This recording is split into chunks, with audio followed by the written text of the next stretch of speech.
एक समय की बात है, एक छोटा सा गांव था। उस छोटे से गांव में एक रामू नाम का लड़का रहता था। रामू को किताबें पढ़ना बहुत पसंद था।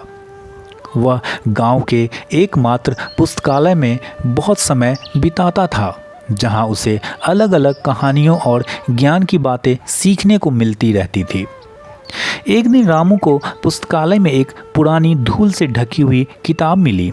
किताब का कवर सुनहरे अक्षरों में सजाया गया था और उस पर लिखा था जादुई किताब।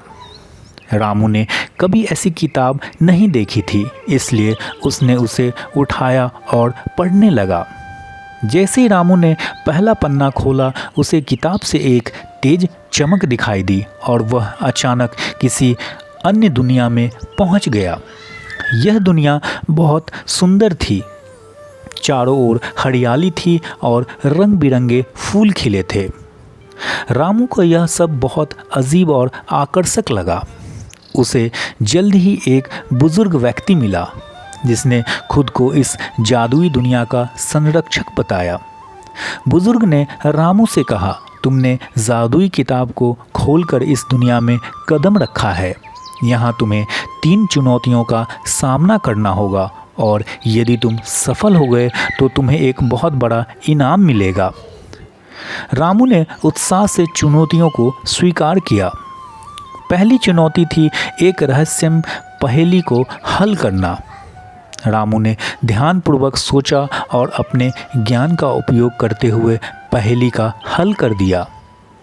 दूसरी चुनौती थी एक जादुई बगीचे से सबसे दुर्लभ फूल को ढूंढना। रामू ने अपनी सूझबूझ से बगीचे में सबसे दुर्लभ और सुंदर फूल को खोज निकाला। तीसरी और अंतिम चुनौती थी एक गुफा के अंदर से एक मूल्यवान रत्न लाना। गुफा अंधेरी और डरावनी थी, लेकिन रामू ने अपनी हिम्मत नहीं खोई और अंततः उसने रत्न को ढूंढ निकाला।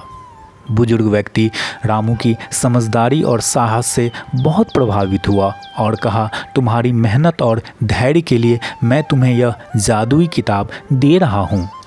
जब भी तुम्हें किसी ज्ञान की ज़रूरत हो या किसी मुश्किल में फंसे हो, इस किताब को खोलना, यह किताब तुम्हारी मदद करेगी। रामू ने धन्यवाद किया और वापस अपनी दुनिया में लौट आया। उसने किताब को अपने पास संभाल कर रखा। जब भी उसे कोई समस्या आती, वह किताब से मदद लेता और किताब उसकी मदद करता।